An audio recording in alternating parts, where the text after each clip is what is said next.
Hey there, welcome to episode 59 of the FFS Talk audio program. I am your host, Dan Hugo, recording this just almost 11 a.m. on January 9, 2025, Thursday during CES week. I don't know if you can tell, but I've been talking a lot in crowded spaces. So, we'll see how that goes. My voice is a little bit tired, and then so am I. But good time so far, a lot of interesting conversations. So we'll leave it there for the moment. Today, I'm going to keep it short because I do have to shoot down to the convention center. I was going to record this. Usually I'm trying to do it the night before this week because CES is what it is. Of course, didn't do that, but that's okay. So I'm doing a part one, which is not really common or typical of this audio program because everything is sort of a part one. Everything is intended to be the beginning of a conversation that I believe should be had with more than me, more than a monologue, right? So conversations with others who have thoughts, opinions, maybe some expertise would come in handy.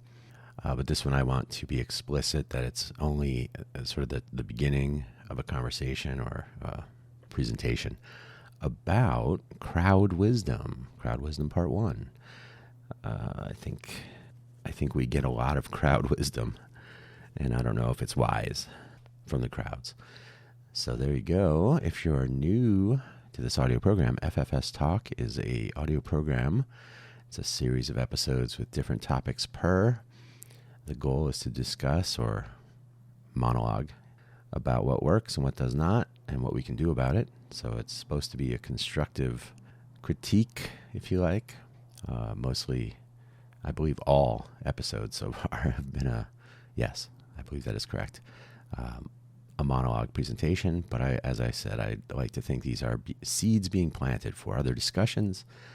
And let's be honest, it gives me a chance to leave some receipts if people are curious about my views on some things. So could be good or bad. We'll find out. Hopefully wherever you found this audio, FFS Talk, by the way, if you're not familiar, you really need to hang out with more Irish people. You'll leave it there. I was doing that last night. It worked out great. Hopefully wherever you found this audio program, you're able to locate the episode description, which contains the show notes with a summary that I will read. And then there are the usual shameless self-promotion links, and then 2 additional links that are appropriate for today's episode. So let's get started so I can head down to the convention center.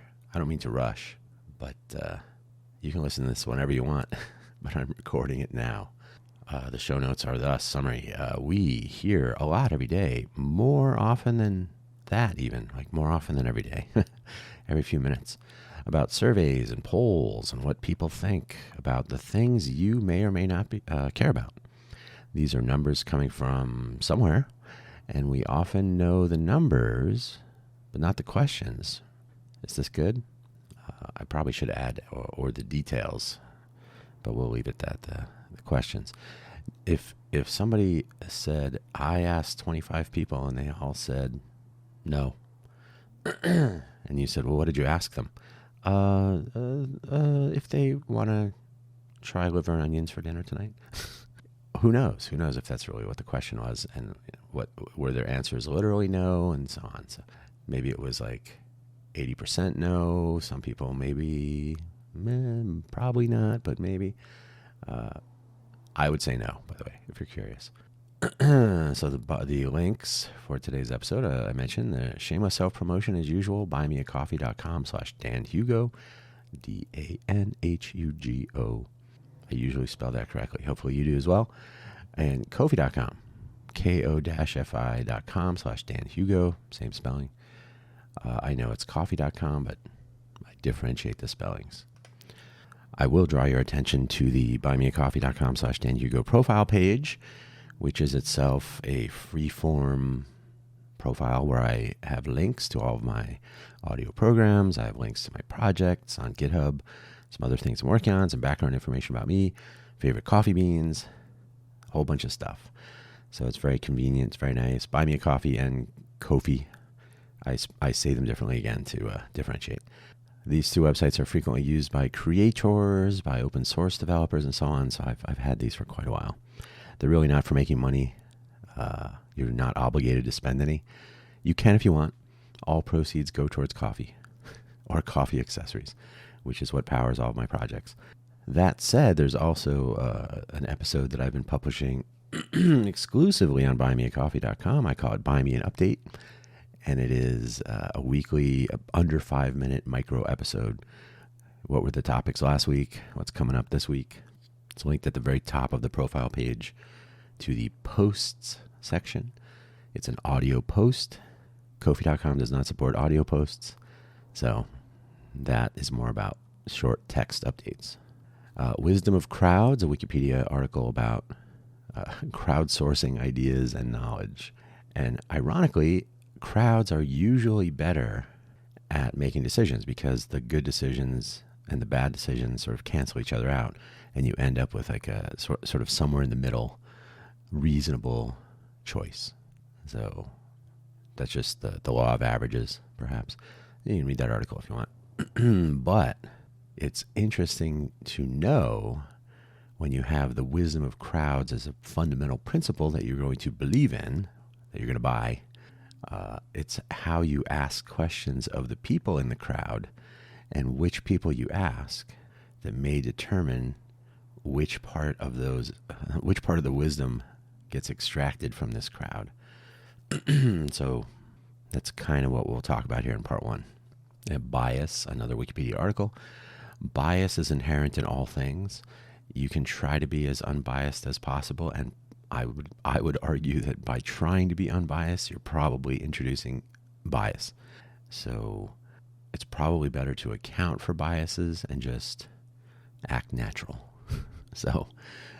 But it's something to be aware of, and you'll see this mentioned in some, especially during the national election, presidential and other offices that were up for election. They would talk about certain polls and certain surveys that were doing polling based on who the preferred presidential candidate might be. And I would hear this very frequently. Well, the Rasmussen poll is definitely a conservative-leaning poll. And it's interesting that they would say that's underscored, but it also leads one to wonder what kinds of what's actually happening there. What makes them right-leaning? Is it who they're talking to? Is it the questions they're asking?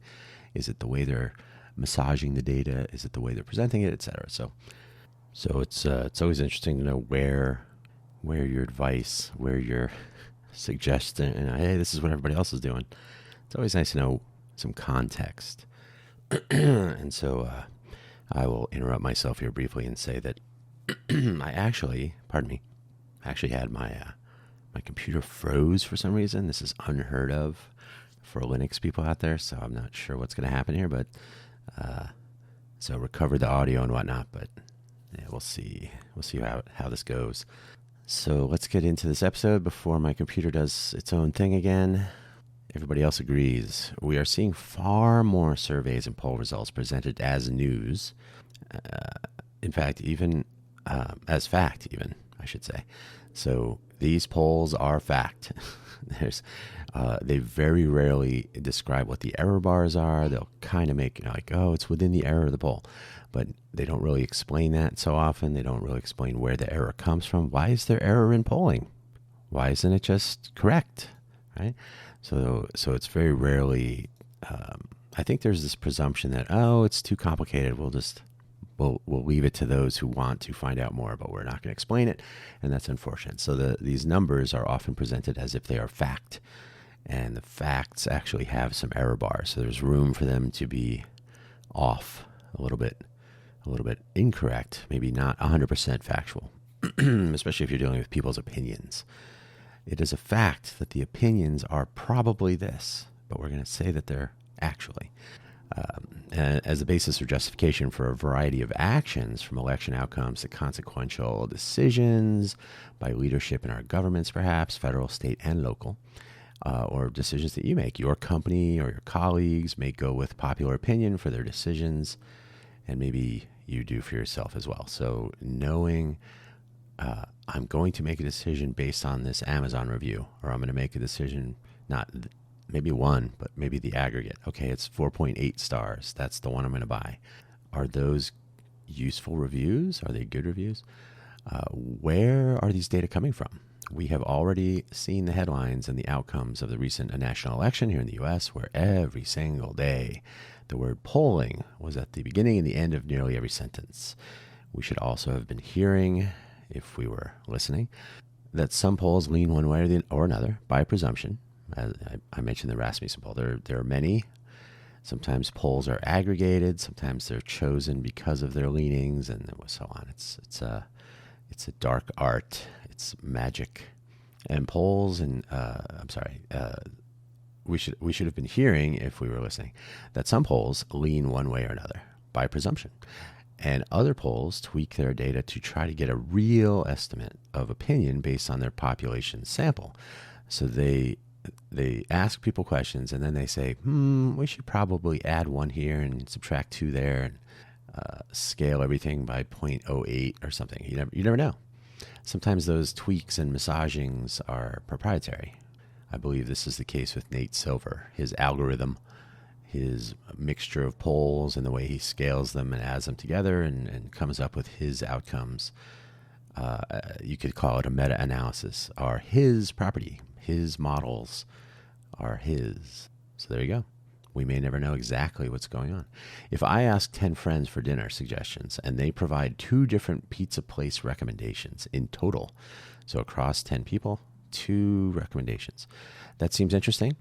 Okay, we'll go to a pizza place.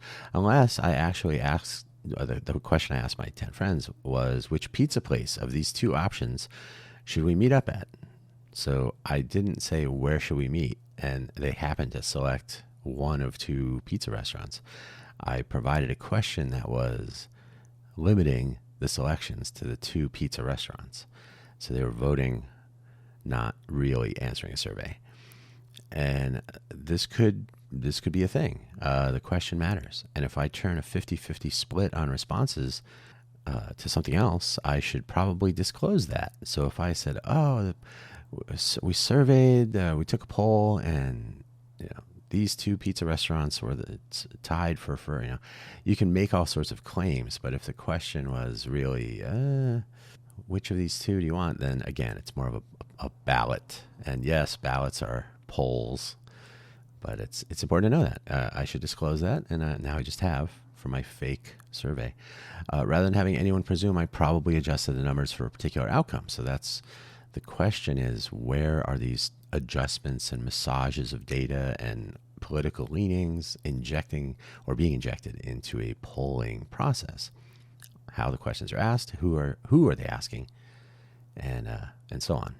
So random or not, can we be sure?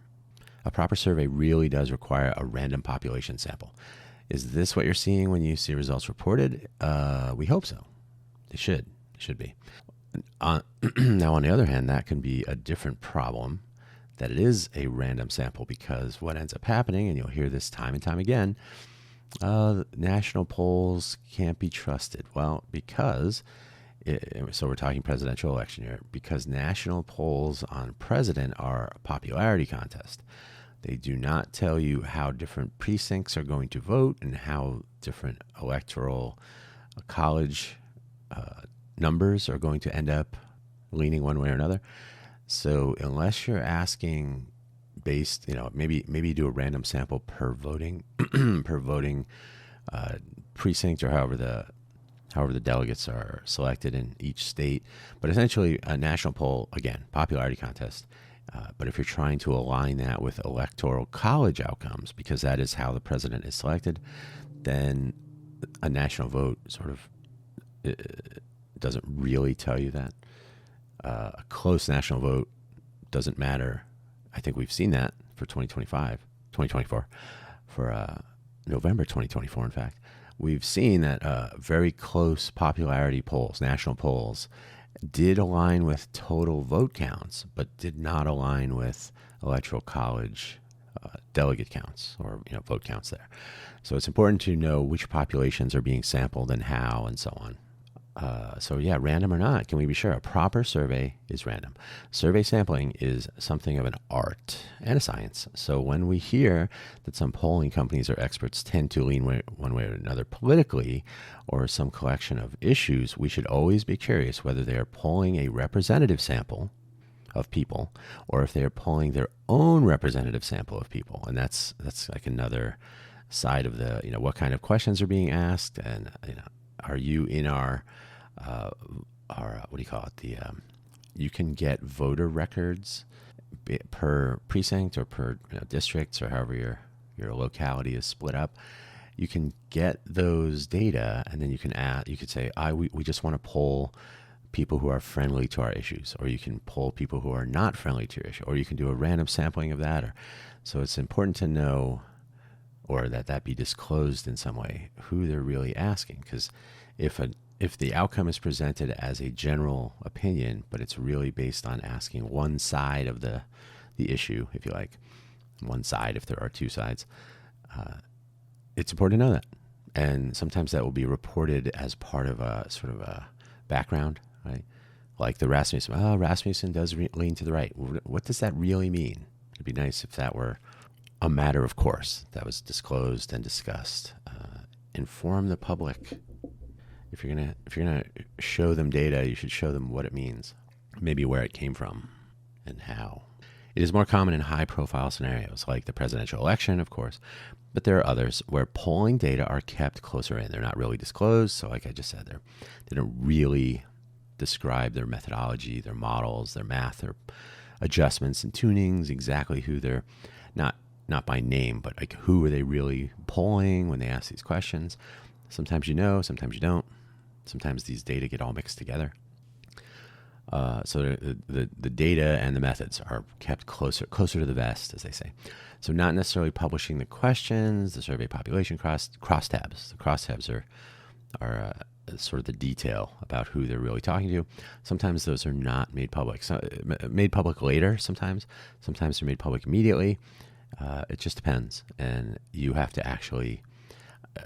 I had heard many reporters on television, not really television. I mean like YouTube, but some mainstream media reporters, the people that get really excited about polling data, they would dive into the crosstabs if they were available, and they would comment on that now and then. But your typical news report that they've got 2 minutes to cover this topic, and they give the update on the poll results. Maybe they introduce an error below the result, like plus or minus 2% or something. And that's it. And they move on to the next topic. So you don't always have that detailed information, that deep dive into the who's and the how's and so on. So it's more common though in the bigger elections like this to get a little bit more analysis if you look for it, and the data become available sometimes later. And then again, sometimes these larger elections are proprietary in the way data is collected. And then there's all sorts of internal polling and a private poll for a particular campaign or the political party, et cetera, et cetera. So there's a lot of numbers that get thrown around, and it's not always completely clear how they are arrived at. If anybody remembers when they were in school, your teacher would sometimes say, show your work. Don't just write down the answer. And I think that's something we should expect. My opinion. Survey a population of 1. Response trends versus actual random responses or random survey questions and then their responses is a thing. And this is the final point for today's part 1 episode of Wisdom, the Wisdom of Crowds, Crowd Wisdom. There's a polling methodology that I've been hearing about more. It's become more popular, or at least more apparent, more mentioned, which is based on, and I'm just anecdotally recalling this, so I haven't really done a deep dive on this, but I do remember hearing about it more this election cycle, that some people are asked questions over a longer period of time, capture their change in views or lack of change of views, which candidates they favor, which political parties, if they change. You can pick up some of that production by street. You can pick up some of that from voter registration records and so on. But basically, hey, we're gonna, and by the way, this is not brand new. I'm not suggesting that this got invented in 2024. These happen frequently where you'll see like a lifestyle story, or a news magazine will produce. We spent 2 years talking to everybody in this town to learn what they think about this or that. So this is not new. I'm not suggesting this is come out of the blue here, but I heard about it more in news reporting where rather than watching a town in detail, because that's usually human interest, lifestyle. What does this town think about the economy or the weather or climate change or whatever it is? So they can do a larger geographical region, but where everybody's interconnected as far as impact, and they probably know each other to some degree, certain degrees of separation. But here I was hearing more about polling of the same people. So maybe you call them, maybe you send them an email, and you say, what do you think of this? What do you think of that? So you would ask the same person questions over a year, maybe, or months. And that way you can get one person's reaction to a particular event. What did you think about this statement? What did you think about the debates? What did you think about this disclosure, this reporting, this court case, this lawsuit, whatever it is? So you can actually watch for changes in opinion or changes in emotional response, right? Maybe frustration, but not I'm a little upset with that, but I'm still going to vote the same way I was going to. So it's an interesting way to watch a study. And this is how scientific studies are done, right? You have a population, a survey, or a study population, and you know who they are, and you may be collecting data from them over months, weeks, months, years. There are some scientific studies that go over decades. You want to measure health based on lifestyle habits or dietary selections or treatments or it could be anything. And there are defined, established gold standards, the double-blind study, right? So the researcher doesn't know the people don't know. They're kind of isolated. So everybody doesn't know anybody. And so if you do something like that, that's kind of interesting. If you follow an actual scientific method that is, again, the gold standard for scientific research, double-blind testing, yes, it's the same person, but I don't know who they are. I can't identify them. And then when the data is analyzed, you don't know anything about the people that were surveyed and whatnot. You just have data to analyze. So hopefully you can shave away some of the bias of the Texas population, or the Maine, or the Minnesota, or another M, Montana, or pick anywhere. So you could do regional, you could do finer grain district. You could literally be like, well, that one is probably gonna. No. You remove all that stuff. So you actually are working with data that you don't inject bias of the location, or this is probably what they're gonna. You filter all that out. So you want the actual results.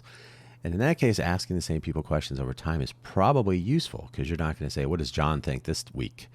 Right? You're removing those biases and those identity markers and so on. So if that's the methodology that is interesting, it's never really 100% clear. You kind of have to go with the reputation of the polling entity, the agency, the company, the individual. Sorry about that. Another glitch. Are they doing it in a scientifically valid way, or are they doing what we call in the tech and science world hand waving? I think everybody uses that expression. Are they just saying, "Oh yeah, we asked the same people, and this is what they said"? If so, the challenge, the reason the double blind is important is because in order to ask the same people, you have to know who the people are.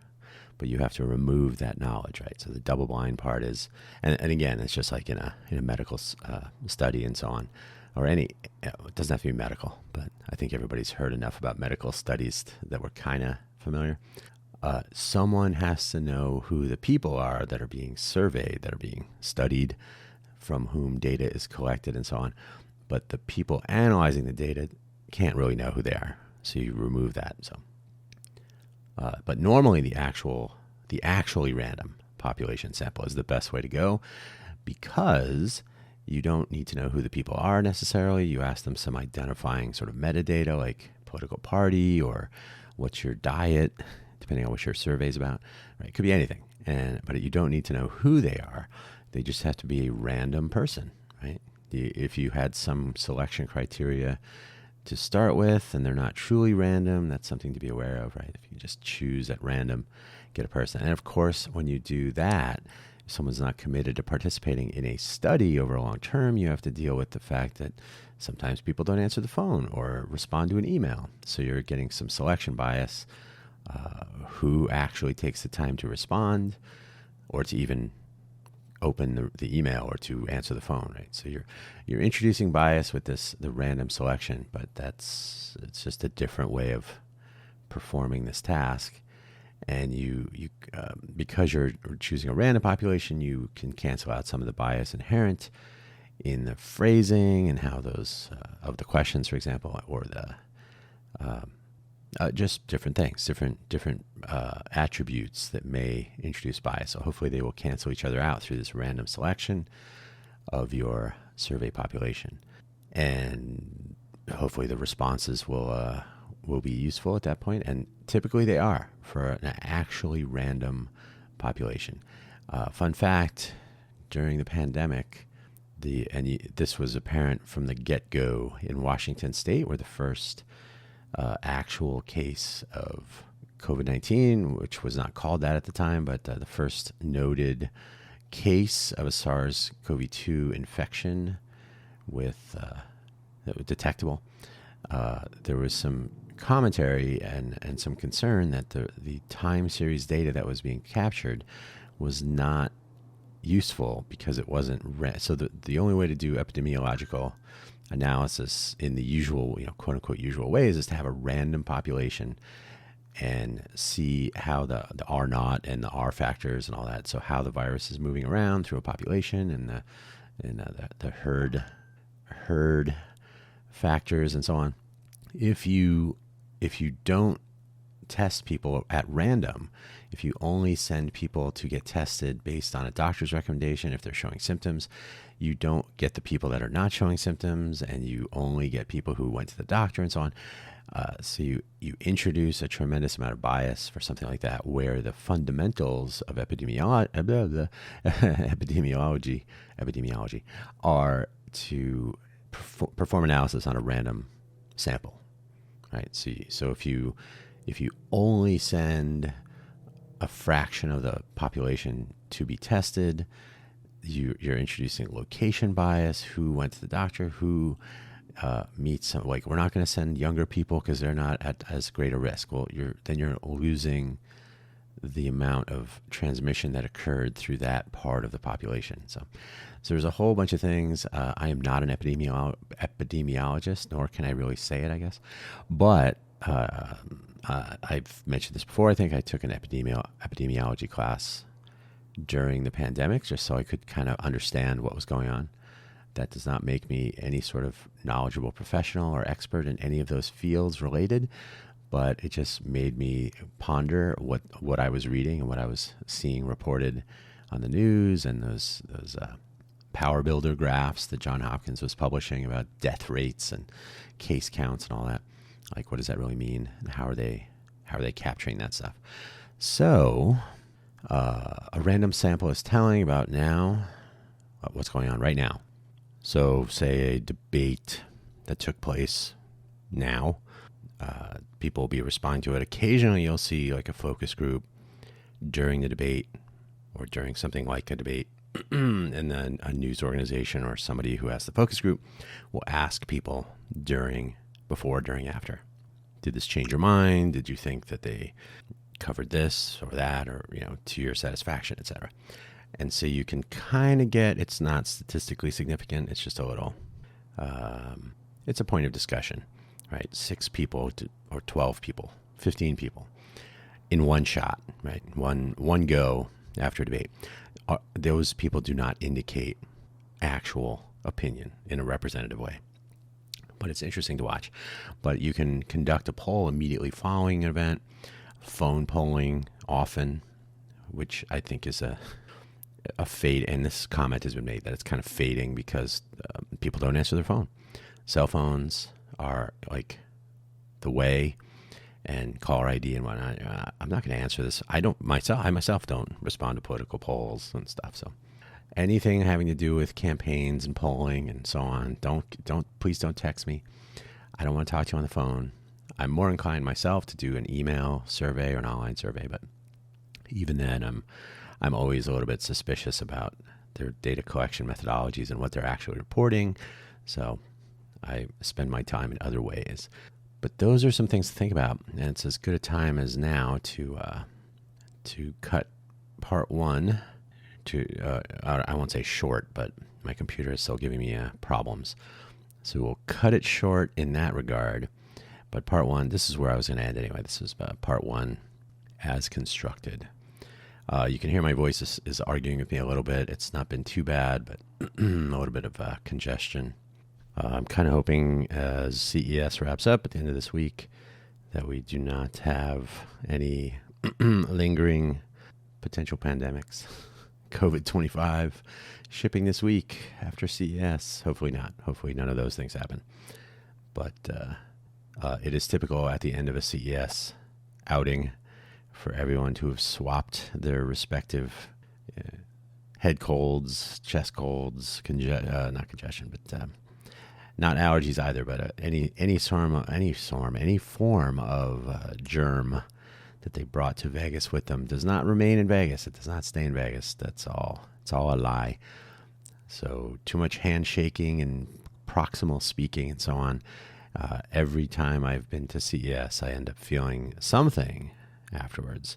Something like a cold or a sore throat, or certainly your voice is tired. So it'll be interesting to see how this one ends up. We'll see. We'll find out. Cross the fingers. And we'll do part two at some point in the future. In the meantime, I got to fix my computer. This was sort of troubling. That was freezing during recording. So thank you so much for listening. We'll catch up with you next week. And part two will be forthcoming along with various other episodes of interesting FFS talk topics. Cheers.